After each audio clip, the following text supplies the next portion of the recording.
Labubu doll. आपने ये नाम आज के टाइम में बहुत ज्यादा वायरल हो, कहीं ना कहीं तो सुना ही होगा। एक डॉल, एक छोटी सी डॉल, छोटी सी पॉइंटेड ईयर, बड़ी बड़ी आंखें, एक मुस्कान जो एक पल में आपको दीवाना बना दे और अगले ही पल आपको बेचैन कर दे। क्या ये सिर्फ एक हार्मलेस डॉल है या इससे कहीं ज्यादा कुछ और? क्या इसके पीछे कुछ राज छुपा है, एक शैतानी राज? चलिए जानते हैं। आज मैं आपको बताने वाला हूँ लबूबू डॉल की पूरी कहानी, शुरू से लेके आज तक की ट्रेंड तक पहुंचने वाली कहानी। क्यों लोग इसे पाजुजू डेविल से कनेक्ट कर रहे हैं, इसकी क्या वजह है, आज हम इस वीडियो में जानने वाले हैं। लबूबू का जन्म एक स्केच बुक में हुआ। केसिंग लूंग एक हांगकांग के इलस्ट्रेटर है जो बच्चों के अजीबोगरीब क्रिएचर क्रिएट करते। ड्रॉ करते करते उनका बचपन हांगकांग की भीड़ भाड़ वाली सड़कों पर बीता और वो अपने ड्राइंग में ही एक अलग दुनिया बना बैठे। अब ये बच्चा बड़ा होकर एक फेमस इलस्ट्रेटर बन गया। 2014 के आसपास केसिंग लूंग ने एक शरारती क्रिएचर को जन्म दिया। बड़ी आंखें, शार्प टीथ, पॉइंटेड ईयर्स और एक स्माइल जो फ्रेंडली भी थी और शैतानी भी, और उसका नाम रखा लबूबू। लेकिन केसिंग लूंग के लिए लबूबू एक सिंबल था, इनोसेंस और अंधेरे से भरा कॉम्बिनेशन। पॉपमार्ट कंपनी एक चाइनीज कंपनी है जो एक कलेक्टेबल टॉयज बनाती है। ये कंपनी का काम ज्यादातर ब्लाइंड बॉक्स टॉयज बनाना है, यानी अपने टॉयज को ब्लाइंड बॉक्स बनाना सिक्योरिटी। 2018 में पॉपमार्ट ने केसिंग लूंग के कैरेक्टर को मास प्रोडक्शन करना शुरू कर दिया। इस कैरेक्टर की पॉपुलैरिटी को देखकर उन्होंने अपना मास प्रोडक्शन बढ़ाना शुरू कर दी। तब लॉन्च हुई द मॉन्स्टर सीरीज, जिसमें लबूबू स्टार बन गया। ब्लाइंड बॉक्स का कॉन्सेप्ट ये है कि आपको बॉक्स खोलने तक नहीं पता कि आपको कौन सा डिजाइन मिलेगा। ये सस्पेंस ही इसका सबसे बड़ा सेलिंग पॉइंट बन गया। कलेक्टर्स जिन्हें न्यू और आर्ट्स कलेक्ट करना बहुत ज्यादा पसंद है, वो उनके लिए एक गोल्ड और न्यू अपॉर्चुनिटी दिख गई। शुरुआत में जिसका प्राइस $10 से $15 था, सिर्फ $10 से $15, लेकिन कुछ लिमिटेड एडिशन सेल में $10,000 तक बिकने लगे। जो कलेक्टर अपने कलेक्शन के लिए लेना चाहते हैं उसे वो रीसेल में $10,000 तक खरीदने लगे। इस ब्लाइंड बॉक्स की स्ट्रेटेजी का सबसे ज्यादा इफेक्ट गेमिफिकेशन, गेमर्स लोगों और जेनजीज पर पड़ा। 2018 के बाद लबूबू का असली ट्रेंड तो 2022 में शुरू हुआ। 2022 में टिकटॉक पे अनबॉक्सिंग वीडियोस, इंस्टाग्राम पे एस्थेटिक शेल्फ की टूर्स कराते थे लोग कि देखिए हमने ये सब कलेक्ट किया है। हर जगह लबूबू दिखने लगा। क्यूट क्रीपी डिजाइन ने इसे एक यूनिक अपील दी। इन्फ्लुएंसर्स, आर्टिस्ट, यहाँ तक के सेलिब्रिटीज ने भी इसका यूज अपने रील्स में बैकग्राउंड प्रॉप के रूप में किया। सेलिब्रिटीज अपने बैग्स पर ये टंगा रहे हैं, इसे अपने साथ कैरी कर रहे हैं, और उसी वक्त लोगों ने कमेंट सेक्शन में पूछना चालू किया ये कौन सा टॉय है, और मौके पर चौका मार के पॉपमार्ट कंपनी ने इस हाइप का खूब ज्यादा फायदा उठाया। नए नए एडिशन लॉन्च किए, season outfit, glow in the dark version और क्रॉसओवर कोलैब्स। बड़े बड़े सेलिब्रिटीज के साथ इसका कोलैब करवाया, उन्हें ये दिया और ये उन्हें अपने साथ में कैरी करने लगे।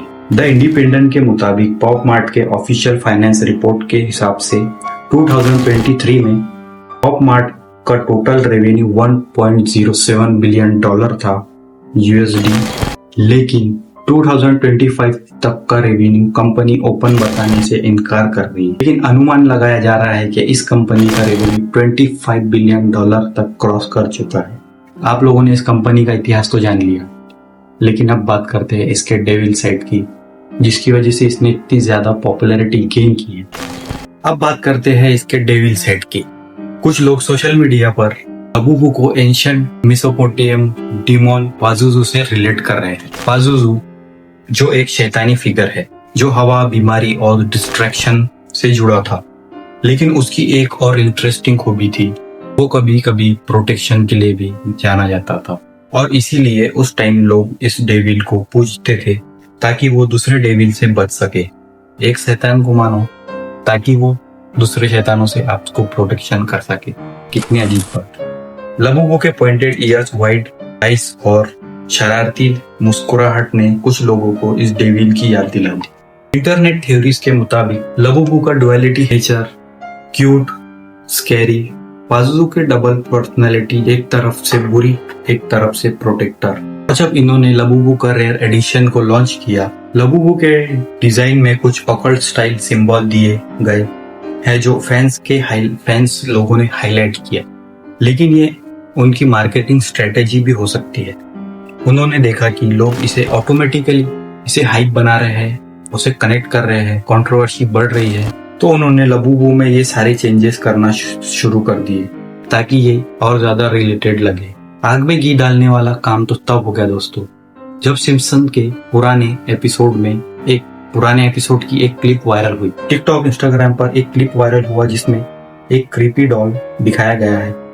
Yellow skin, big eyes, sharp teeth, अजीब सी मुस्कुराहट जो बिल्कुल लबुबू जैसी लगती है। उस सीन में ये डॉल स्लोली अपने ओनर पर कंट्रोल जमा लेती है। पहले वो सिर्फ एक होता है, धीरे धीरे फिर मेंबर्स अजीब सा बर्ताव करना शुरू कर देते हैं। वो बिल्कुल उस डॉल के पीछे दीवाने हो जाते हैं, जैसे वो उनके थॉट्स कंट्रोल कर रहा हो, उन्हें बुरी तरह कंट्रोल करना शुरू कर दिया हो। फैंस का कहना है कि सिम्पसन्स जो अपने अनकैनी प्रेडिक्शंस, आप तो जानते ही हैं सिम्पसन्स के ज्यादातर प्रेडिक्शन जो सच हुए हैं, क्रेज को पहले ही हिंट कर दिया था। कोइंसिडेंस नहीं बल्कि एक सब कॉन्टिन्यूअस मार्केटिंग सीड्स था जो अब रियलिटी में ब्लॉसम हो गया। अब चाहे ये रैंडम सिमिलैरिटी हो या फिर एक हिडन मार्केटिंग टैक्टिक, पर एक बात तो पक्की है, इसने लबुबू का मिस्टिक और हाइप दोनों को डबल कर दिया।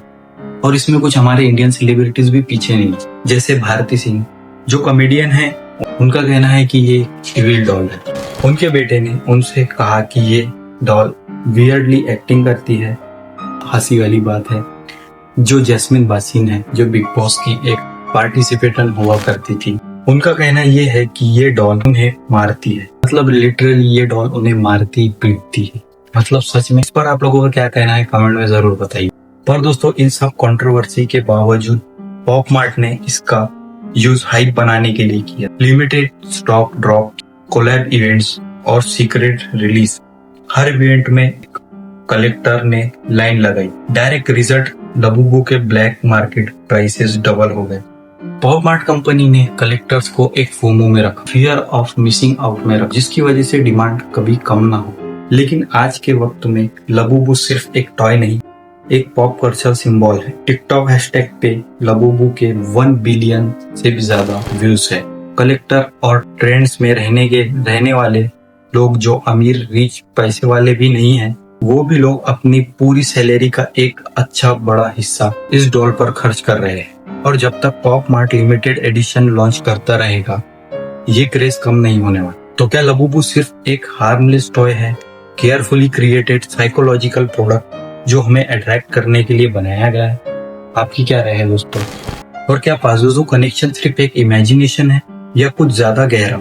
अभी तो इसके बारे में क्लियरली कुछ कहना मुश्किल है, पर मेरे हिसाब से दोस्तों, ये सिर्फ मेरे एक पर्सनली थॉट के हिसाब से ये सिर्फ एक मार्केटिंग स्ट्रेटेजी के अलावा और कुछ भी नहीं, जिससे इस कंपनी ने बहुत ज्यादा फायदा उठाया है। जैसे कि ट्रेंड आते हैं और आके चले जाते हैं। यहाँ तक कि मैंने इस चीज के लिए रिसर्च किया है, मुझे लगता है ये बस एक ट्रेंड है और उससे बढ़कर कुछ भी नहीं। ये अब तक के इतना लंबे टाइम से मार्केट में इसलिए बने रहा क्योंकि इस ट्रेंड को एक कंपनी ओन करती है और वो ये नहीं चाहती कि ये ट्रेंड कभी खत्म हो। लेकिन कुछ टाइम बाद में ये ट्रेंड भी गायब हो जाएगा, बिल्कुल कच्चा बादाम वाले चाचा की तरह और इन आशिक चाचा की तरह, जो कि हाल ही फिलहाल ही में कुछ टाइम पहले काफी ज्यादा ट्रेंड में थे, लेकिन अब ऐसे गायब हुए जैसे कभी थे ही नहीं। सब्सक्राइब।